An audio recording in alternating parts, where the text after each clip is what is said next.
Hi kids, today we are reading Santa's Dog. The North Pole has a secret of wags and licks and barks. Santa has 100 dogs that live in one big park. The dogs and reindeer play their games. Some days they race on sleds. Though Santa loved them all the same, one dog slept on his bed. Lance held a very special place in Santa's big kind heart. The pair had been forever friends and never were apart. Each Christmas Eve, Lance rode the sleigh. "I love my job," he said. One year, the winds were way too furious. Lance fell, paws over head. He tumbled down a mountainside and landed far away. The town's dog shelter took him in. He had a place to stay. When Santa saw that Lance was safe, he chose to carry on. The night was short, his list was long. He'd circle back at dawn. When all was done, he went for Lance. The pickup went astray. The shelter doors were all locked up, for it was Christmas Day. He could go in, but that's not right, 'cause Santa gives, not takes. He knew that Lance would understand. It still made his heart ache. Next early morn, a family came to find a special friend. This family soon would need someone on whom they could depend. Their dad was headed far away, a soldier strong and true. It was a fact. Dad's bags were packed. What would the family do? The soldier looked at Lance and knew this dog would be the one to keep his family safe and sound until his job was done. Lance went along to his new home, worked hard with his new crew. He thought of Santa now and then. That's all that he could do. Lance fetched the ball for little John while Dad was far away. He acted guard for Mom each night when noises caused dismay. And late at night, when all was calm, he'd check on Sister Shay, then climb beside her on the bed and chase bad dreams away. The months sped by, the seasons too. Lance kept the family strong. They played, they laughed, each day that passed. It seemed like Lance belonged. Next Christmas Eve, Lance packed his things and listened for the sleigh. To his surprise, tears filled his eyes. He blinked them all away. When Santa came, Lance jumped for joy, then said to his dear friend, "I'm packed to go, but I don't know if this should be the end." And Santa said, "I saw you here in this fine home with family full of love. Their pain was real, their need was clear. I watched you from above. You've made me proud these last 12 months, helped family fill a hole, but now it's time to stay or go. Look deep within your soul." Lance thought of all the fun he had with Rudolph and the others, but this year held some goodness with the children and their mother. The walls and shelves were covered full of photos through the year. Lance with the boy, the girl, the mom. They loved him, it was clear. Then Santa spoke, "I know you, boy. You want to do what's right. A soldier's job is never done. This won't be Dad's last fight. One day real soon, when Dad comes home from duties overseas, he still may need some help, you see. Our freedom isn't free. I miss you every single day and say a prayer for you. But you become this family's glue, dear friend, so strong and true." Lance looked up to the fireplace, 5 stockings in a row. He saw his name, had heard Mom claim, "He's one of us, you know." Lance took a breath, then stood up tall. He knew what he must do, unpack his dish, his toy, his mat, and tell his friend adieu. Please say goodbye to Mrs. Claus, to Tinsel and the rest. I love you all, but here I'll stay, and I will give my best.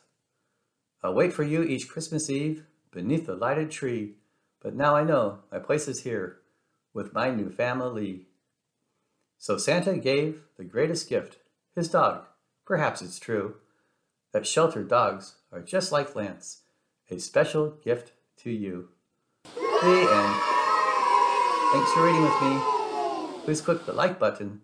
Don't forget to subscribe, and please enjoy our next Christmas story. Froggy's Best Christmas. Bye-bye. Hi, kids. Let's read Froggy's Best Christmas. It was the night before Christmas, and Froggy was dreaming of snow. He had months of dreaming to go before it was time to wake up for spring. Thump, thump. In the dream, Max was tossing snowballs against Froggy's window. "Froggy," called his friend. "What?" But it wasn't a dream at all. Froggy woke up and looked out the window. "Max, Max," he shouted.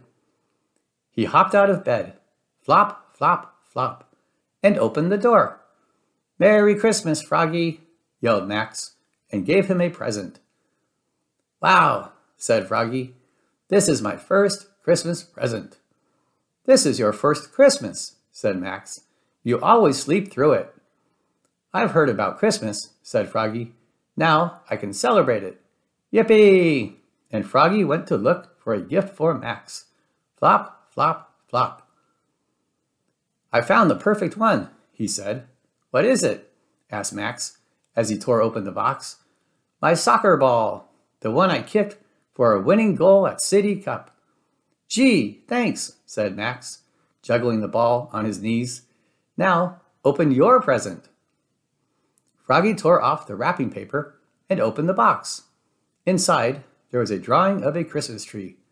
"Gee, thanks," said Froggy. "I always wanted a drawing of a Christmas tree."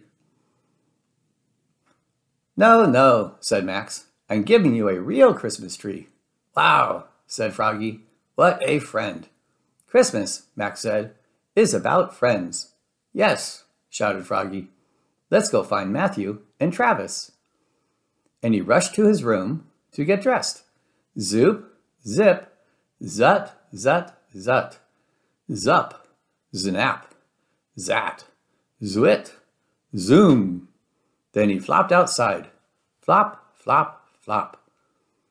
"Froggy," called Max. "What?" "Did you forget something?" "What?" "Me." And together they went off through the snow to wake up their friends from their long winter naps. First, they woke up Matthew. "Wake up, they shouted. And Matthew the turtle yawned and crawled out from his home beside the pond. Then they woke up Travis. Wake up, they shouted. And Travis the bear yawned and crawled out from his cave under the snow. "Merry Christmas, said Froggy and Max. "This is my first Christmas ever," said Matthew. "Mine too," said Travis. And together they all trudged off through the snow to find the perfect Christmas tree. "Here's one," cried Froggy. "Nah, it's too skinny," said Max. "Here's one," said Matthew. "Nah, it's too fat," said Max. "Here's one," he hollered, "the perfect tree." And Max the beaver nod and nod and nod until timber, thunk. Then, together, they dragged the tree home through the snow. "Christmas," said Max, when they got there, "is about friends. And family, too." And he scampered off and came back with his grandma and grandpa. And with everybody's help, Froggy put up the tree and trimmed it with popcorn chains and pine cones. Then, with some paint and glue, Froggy turned the biggest cone into a tiny tree and wrapped it for his dad, painted and wrapped a picture for his mom, and put them under the tree. "It's not much," said Froggy, "but Mom and Dad like it when I make things all by myself." "Besides," said Max, "it's the spirit of giving that counts." "And now," said Froggy, "for the star."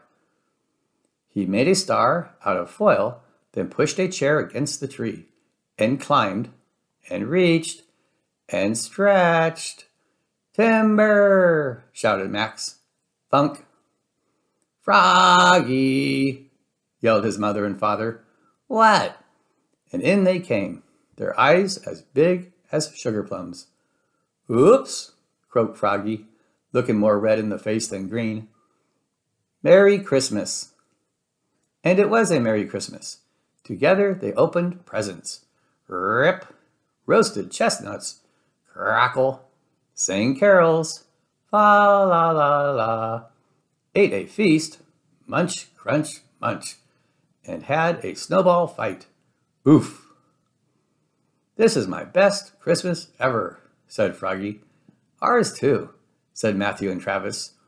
This is your first Christmas ever, said Max, and everybody laughed.